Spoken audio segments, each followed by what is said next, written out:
Iyyaka na'budu wa iyyaka nasta'in.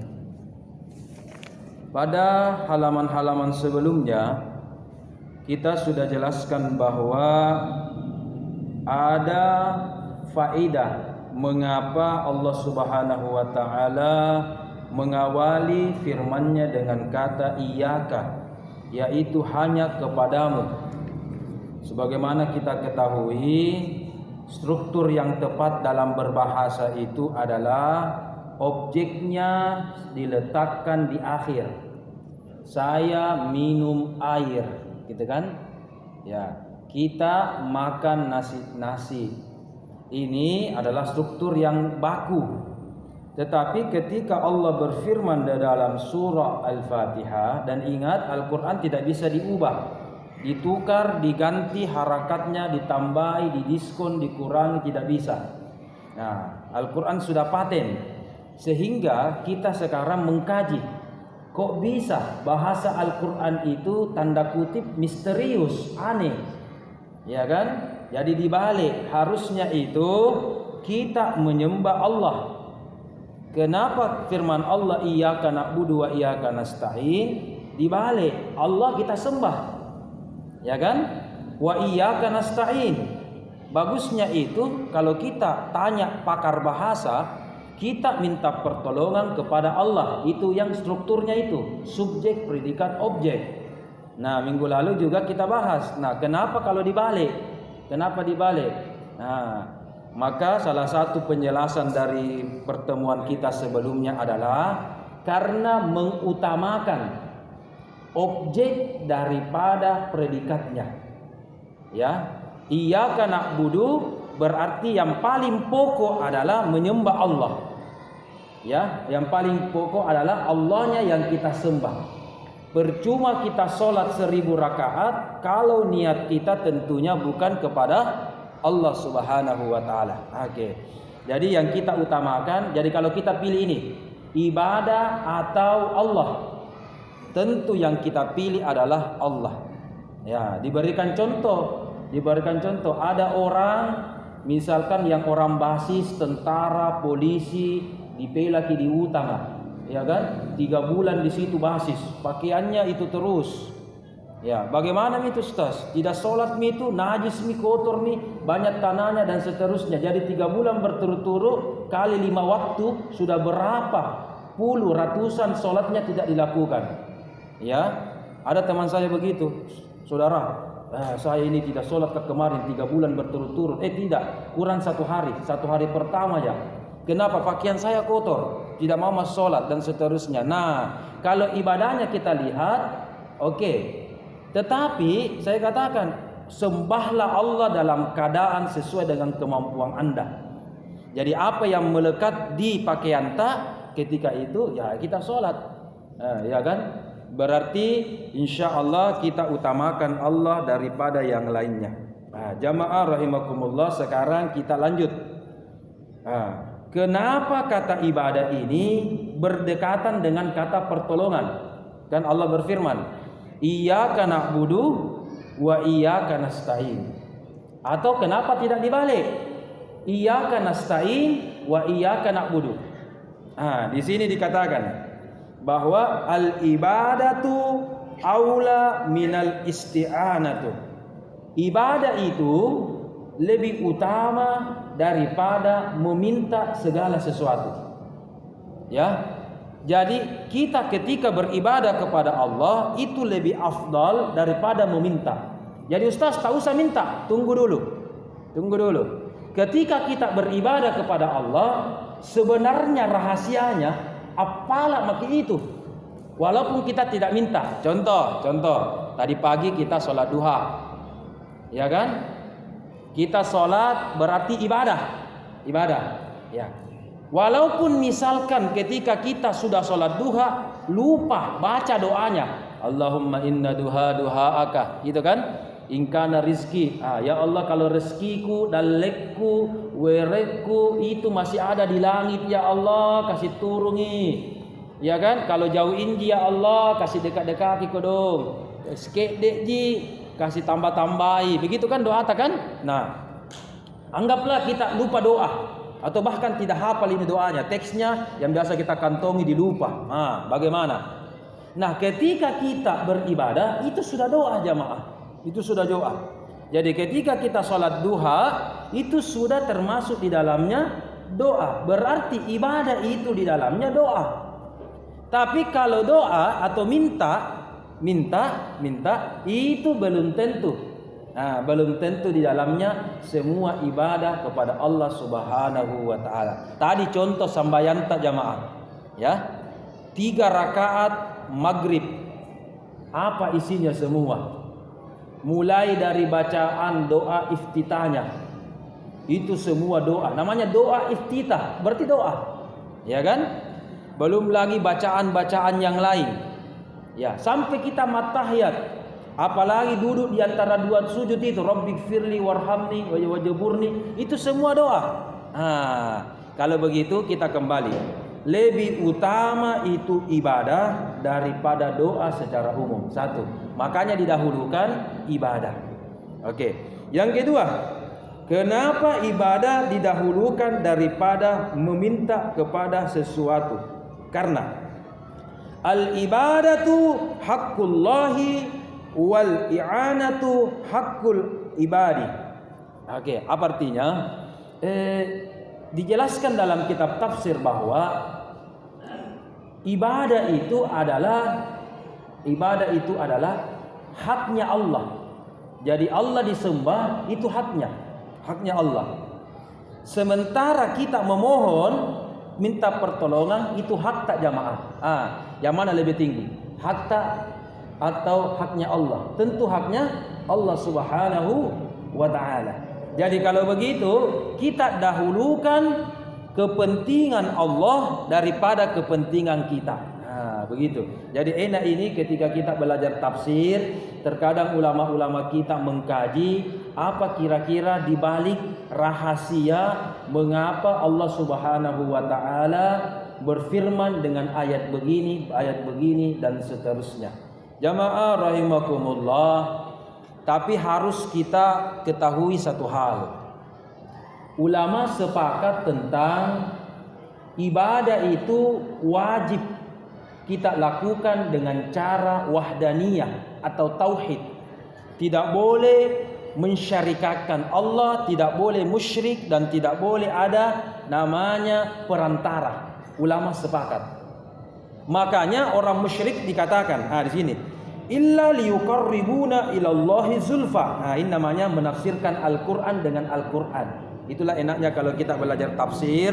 Selain kita menggunakan tafsir ini, nanti kita mengutip hadis, menafsirkan Al-Quran dengan pendapat-pendapat ulama. Tapi terkadang kita menggunakan penafsiran Al-Quran dengan Al-Quran. Tadi iyyaka na'budu kita tafsirkan dengan salah satu firman Allah yang berbunyi illa liyuqarribuna ilallahi zulfa. Ayat ini panjang jamaah. Ayat ini berbicara tentang orang kafir itu di Mekah. Ketika ditanya, wahai orang kafir, seperti Abu Lahab, Abu Jahal ditanya, kenapa anda membuat patung dan menyembah patung? Kita tonji yang buat Tuhan tak, kita tonji sembai.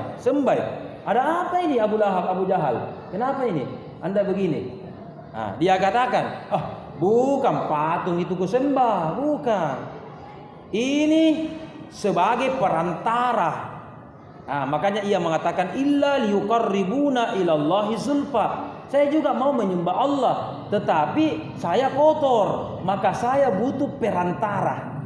Maka Tuhan-Tuhan mereka yang disucikan, nama-nama patungnya itu Latta, Manna, Uzza dan seterusnya. Ini dikatakan orang-orang suci dulu ini. Orang-orang suci. Maka kita buat patungnya ini orang-orang suci, nenek moyang kita dulu leluhurkan. Ini dulu yang kenal ke Allah. Ya kan? Istilahnya kalau kita panrita begitu. Ini dulu. Maka kita abadikan ini, kasih museum, ya, buat patung. Tapi patung ini sebenarnya kita sembah supaya ini Manna, Latta dan Uzza ini bisa sampaikan ibadah kita kepada Allah. Itu ditolak. Tidak boleh orang begitu. Tidak boleh. Itu namanya apa? Musyrik. Illa liyuqarribuna ilallahi zulfa, tidak boleh. Jadi ketika kita menyembah kepada Allah, tidak boleh pakai perantara. Pakai perantara. Satu. Ini namanya ittifaqul ulama, kesepakatan ulama. Maka kita berbeda, mohon maaf, dengan agama yang lain. Ada yang 3 Tuhannya, bahkan ada yang banyak dewa-dewanya. Mengatakan perantara gitu, perantara tidak. Dalam ibadah kita agama tauhid, qul huwallahu ahad wa ilahukum ilahu wahidun. Banyak sekali nih ayat kita sampaikan ini yang menegaskan bahwa ibadah kita hanya semata-mata kepada Allah. Satu. Oke, ini tidak ada masalah. Nah, ini yang jadi masalah. Ini yang masalah khilafiyah. Tetapi tentang isti'anah atau minta kepada Allah, itu namanya ikhtilaful ulama. Ikhtalafal ulama'u fi hadha syak'. Dalam perkara ini ulama beda pendapat. Apakah kita kalau minta ya langsung kepada Allah, atau bisa perantara mintanya kepada orang lain? Ya. Tapi kalau ibadah tadi apa? Tidak boleh perantara. Satu. Tapi kalau minta perkara, apa ya kalau kita ya, kehidupan, penghasilan, dunia, dalle, rezeki, ya, apakah kita minta kepada Allah atau bisa melalui perantara? Ada yang mengatakan bahwa bidunil wasilah, tidak boleh pakai wasilah atau perantara. Jadi kalau kita mau uang, mau rezeki, mau apa, minta langsung. Ya, karena pada hakikatnya kita kepada Allah. Nah, satu. Tetapi ada mengatakan bahwa asani, pendapat kedua adalah ketika kita meminta, boleh kita meminta, baik minta doa maupun minta pertolongan kepada hamba-hamba Allah yang lain. Contoh. Sekarang sudah dibuka umroh, ya, umroh. Oke. Kemudian ada tetangga kita, saudara yang ini nanti sudah akan umroh misalkan. Kemudian kita minta tolong sama beliau, Haji, mau ke umroh besok Haji. Iya, maka umroh. Pala doang nggak? Ini titipanku Mohon di Multazam, di Mekah, di Madinah, tempat-tempat istijabah. Bacakan doaku dong. Ini tabe lipat-lipat kita tabe di. Pertanyaannya, boleh atau tidak? Boleh atau tidak? Berarti tanda kutip kita titip doa kepada orang lain. Ya, kalau ibadah tidak ada titip-titip. Sembahyang maghrib, bahkan lagi sembahyang maghrib tak 6 rakaat di tonga, ya tidak ada, ya kan? Salat subuh, bahkan lagi 4 rakaat. Ya kan, sholat subuh tonga, ya kan, wakili kah? Tidak ada begitu, ya kan, baik suami, istri, anak, tidak ada si wakil-wakilan. Oke.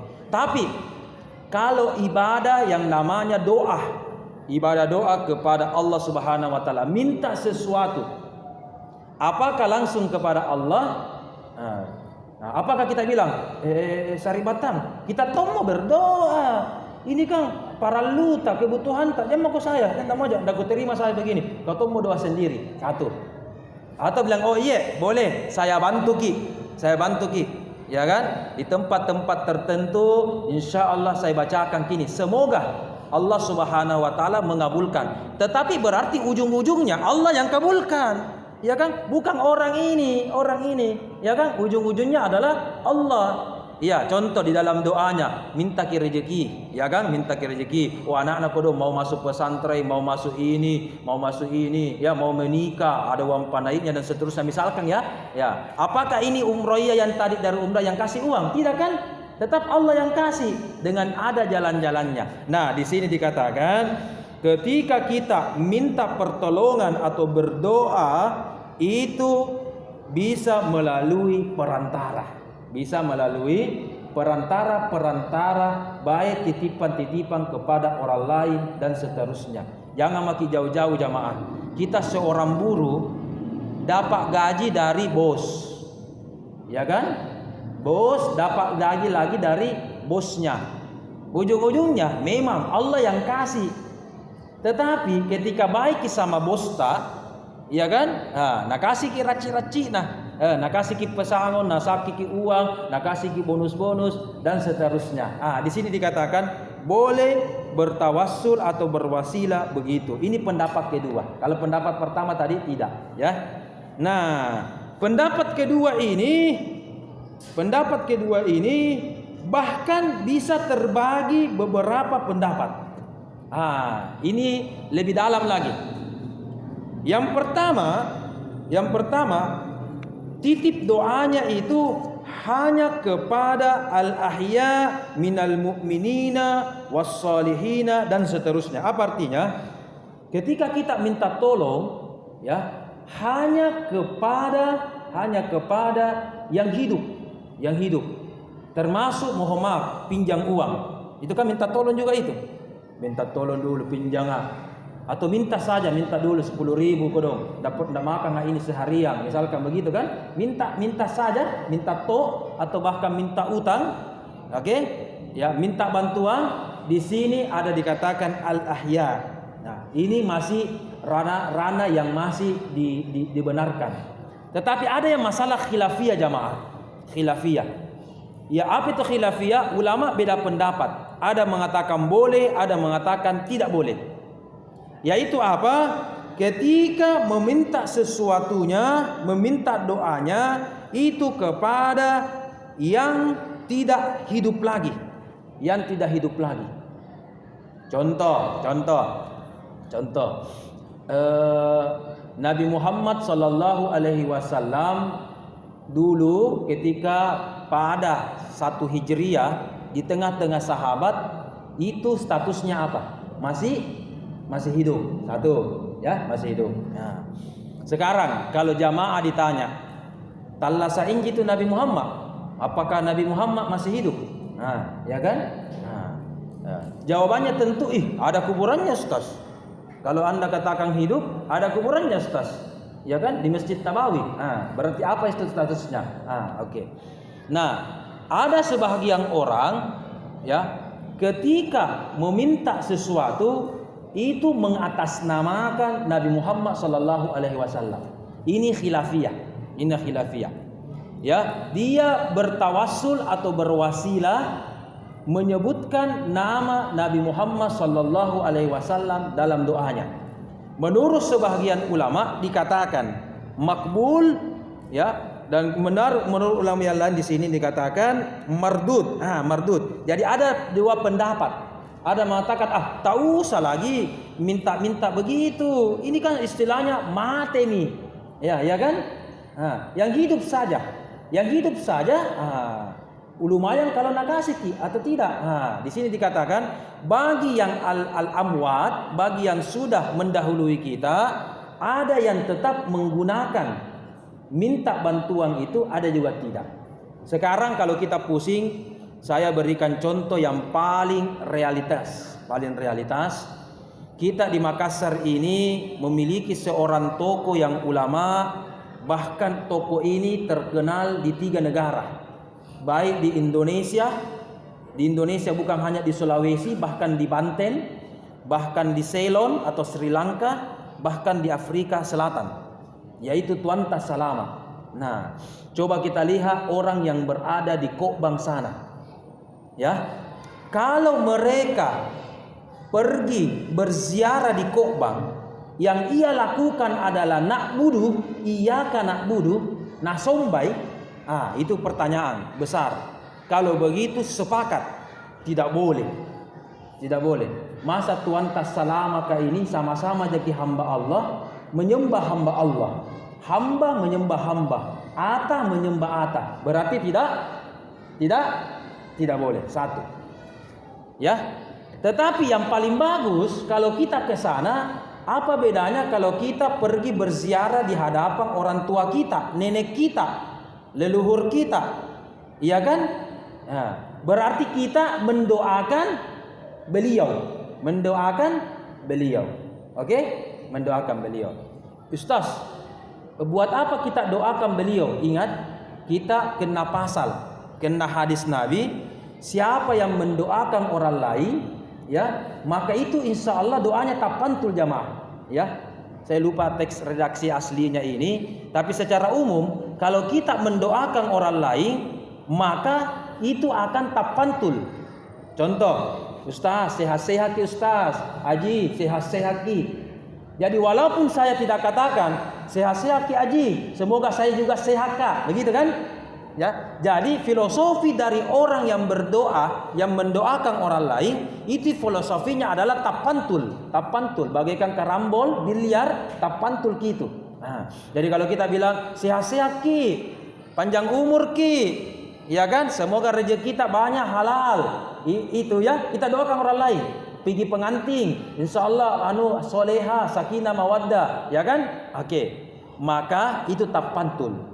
Jadi kita doakan orang lain satu, maka tapantul juga sama kita. Walaupun kita tidak ucapkan jamaah. Jadi kita tidak ucapkan itu sudah tapantul itu satu. Ya, nah, itulah enaknya jamaah kalau kita mendoakan orang lain.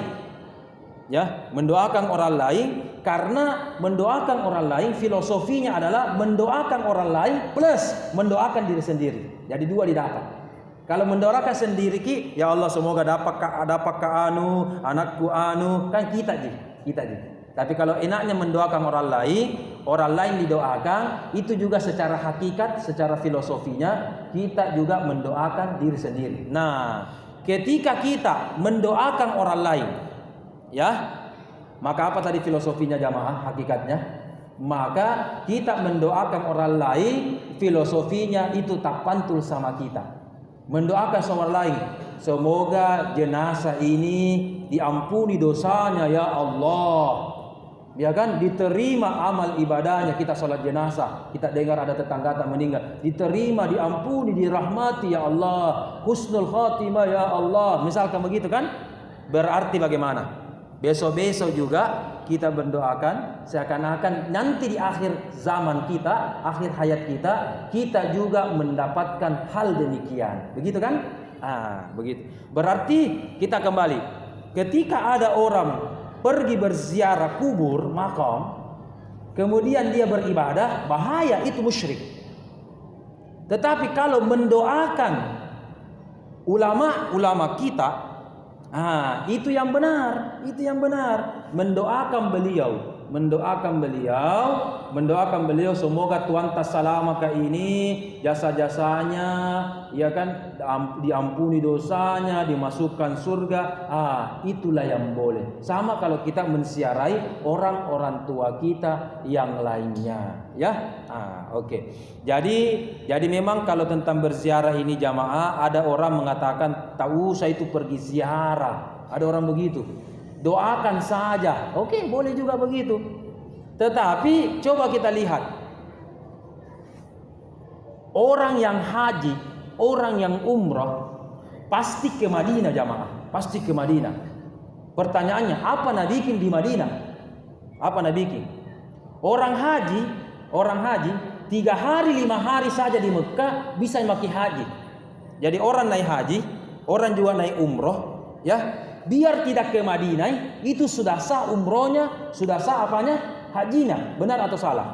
Coba kita lihat. Haji kan di Arafah. Jadi ketika di Arafah maki Musdalifah, Mina, ya kan? Sudah maki Masai, Tawaf. Di Mekah itu semua orang itu prosesinya haji. Ya, pertanyaannya, buat apa ke Madinah? Tahu sama ke Madinah. Misalkan, buat apa ki? Umroh lagi ini, melakukan umroh, ya kan? Mulai dari pakaian baju ihram, miqat, kemudian tawaf, sa'i sampai tahallul, tidak ada di Madinah dilakukan. Ya kan? Perjalanan miqatnya boleh di Bir Ali menuju Mekah. Oke.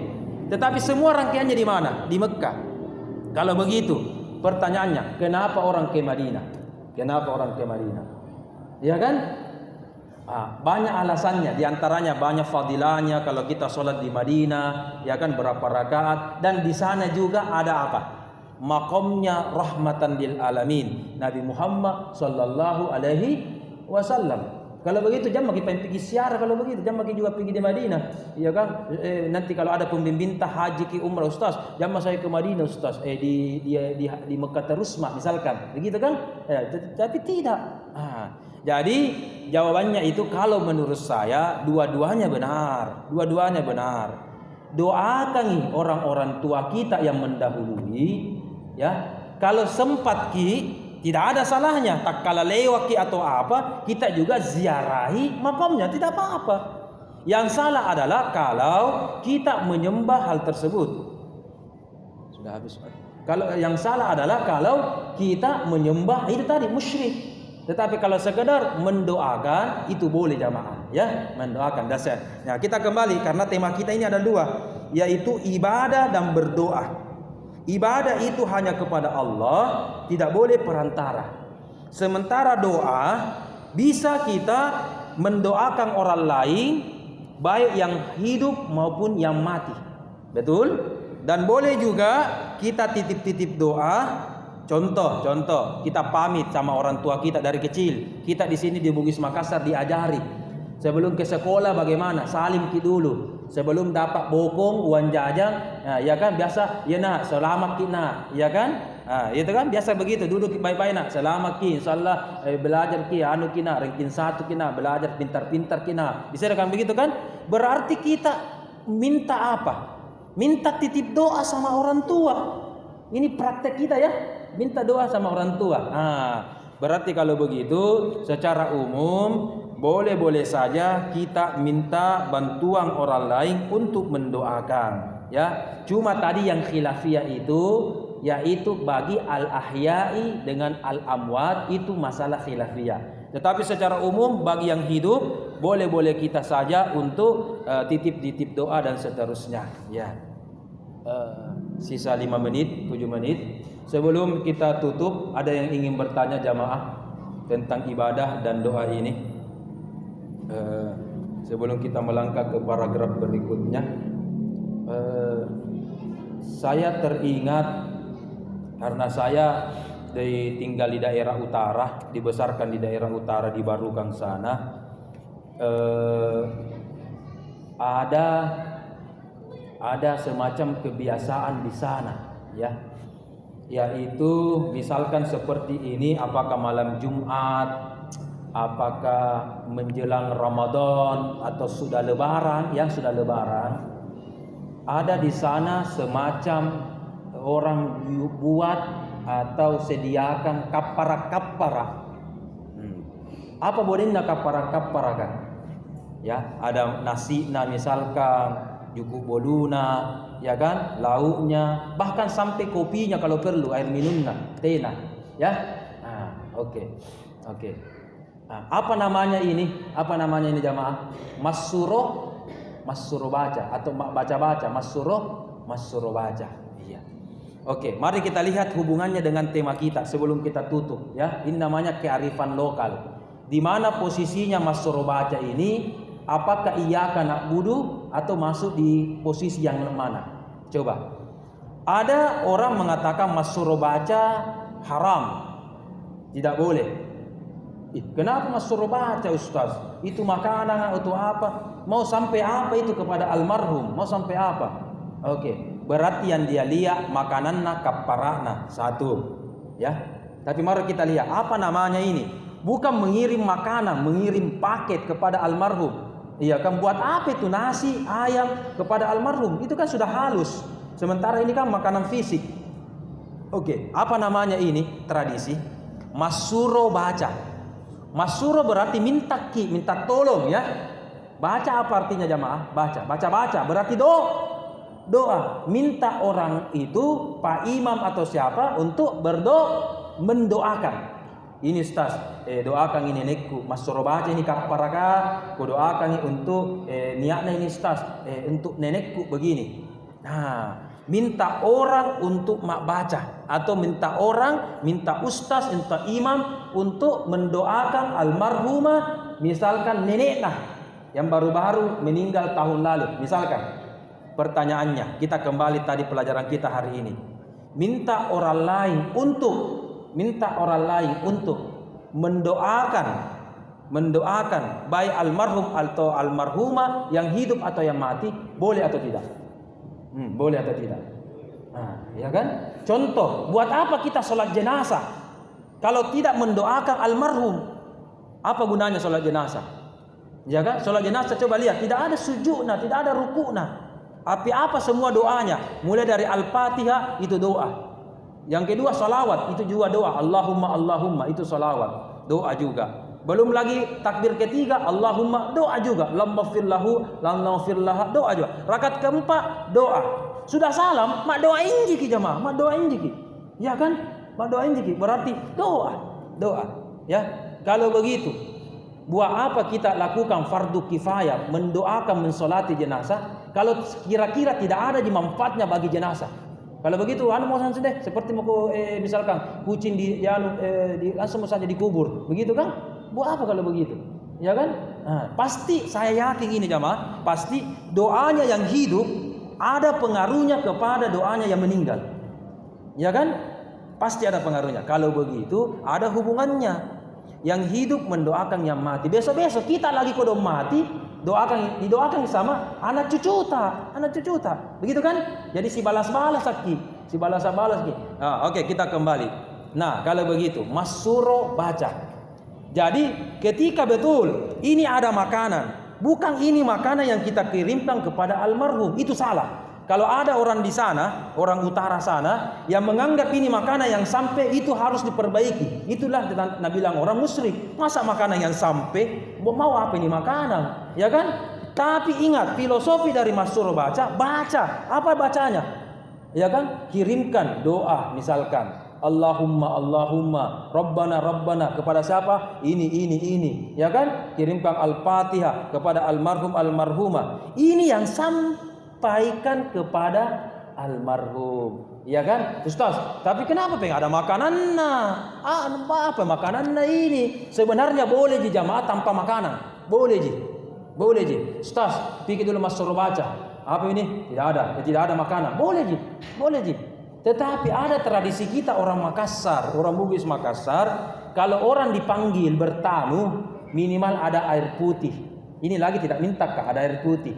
Orang bertamu, kalau ada justas ada kue-kue, kalau ada justas diketom makan, ya kan? Plus, ini yang paling utama. Plus, niatkan apa yang di sini, ini yang harus dia tahu orang Mas Suro baca. Ini yang benarnya, ya. Itu yang dia tuankan semua. Niatkan sedekah makanan namanya, mengatasnamakan almarhum atau almarhumah.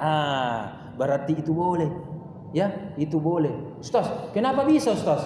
Orang meninggal nih itu, kenapa harus kita sedekah atas nama beliau? Ada hadis dalam Bukhari. Suatu ketika seorang anak meninggal mamanya, datang kepada Rasul. Ini banyak teks hadisnya ada di Bukhari dan di Muslim. Ya, diriwayatkan oleh berbagai sahabat. Sedikit lagi, 1 menit 2 menit. Kita lanjut. Di hadis sahih ini Bukhari Muslim diriwayatkan bahwa menghadap kepada Rasul. Ada sejumlah dirham ini ya Rasul. Saya mau sedekah, tapi bukan atas nama saya ya Rasul. Bisa apa paling? Baru-baru kemarin meninggal mama saya. Saya niatkan ini sedekah, ku niatkan pahalanya untuk kepada almarhumah yang sudah meninggal. Saya hanya bertanya satu, sampai atau tidak ini sedekah? Kalau ku niatkan untuk almarhum. Kalau saya sedekah sendiri, insya Allah sampai. Tapi ini untuk yang sudah berpulang ke rahmatullah. Nabi cuma mengucapkan satu kata dalam hadisnya. Naam. Apa artinya naam? Iya, sampai. Nah, kalau begitu tidak ada salahnya jamaah anak bersedekah atas nama bapaknya yang sudah meninggal. Cucu bersedekah atas nama ya kakeknya yang sudah meninggal. Iya, dan seterusnya. Tapi saya pernah menjumpai seorang pakar, seorang dosen juga, teman saya dosen di sana di kampus UIN Alauddin Makassar. Ketika mendapatkan ini hadis dan saya sudah tunjukkan ini hadis, dia langsung berkata, "Oh iya deh, ini memang hadis sahih, tapi mungkin ada penafsiran lainnya." Apa maksudnya Prof? Ada penafsiran lainnya? Nah, sudah jelas ini kata Nabi, naam, iya. Ya sudah sahih lagi. Kenapa lagi ada penafsiran yang lain? Oh, ternyata cek and recheck. Ini anggota ini seseorang ini. Tak kala ada organisasinya, ada pahamnya. Ini pahamnya. Makanya saya minta jamaah ketika kita memahami Al-Quran atau hadis, kita tidak berdasarkan paham. Kalau saya ditanya, Ustaz, apa kita? NU, Muhammadiyah atau apa? Mohon maaf, saya tidak pernah masuk NU, tidak pernah Muhammadiyah, tidak pernah Wahdah dan seterusnya. HMI kami, tidak ada organisasi saya. Tidak ada. Paling-paling ikatan alumni pesantren ini, ikatan itu saja, ikatan alumni, ya, atau dan seterusnya itu saja. Jadi saya bukan NU, bukan Muhammadiyah, Wahdah, Salafi, apalagi Hizbut Tahrir, bukan. Saya tidak ada organisasi saya. HMI tidak ada. Saya tidak tahu organisasi. Nah, ada orang gara-gara organisasinya bilang begitu, ada ini hadis, oh ada kapan penafsiran lainnya Ustaz, oh ada makna lainnya, bukan begitu diajarkan guruku, tapi itu hadisnya bagaimana nih ya. Oke, mungkin demikian dari kami, insya Allah kita lanjutkan pada pertemuan selanjutnya. Kesimpulannya cuma satu, berdasarkan ayat ini mari kita tingkatkan ibadah kita kepada Allah Subhanahu wa taala tanpa ada perantara apapun, ya. Demikian dari kami, subhanaka la ilma lana illa ma 'allamtana innaka antal halimul hakim. Wa sallallahu ala sayyidina Muhammad walhamdulillahi rabbil alamin. Al-Fatihah.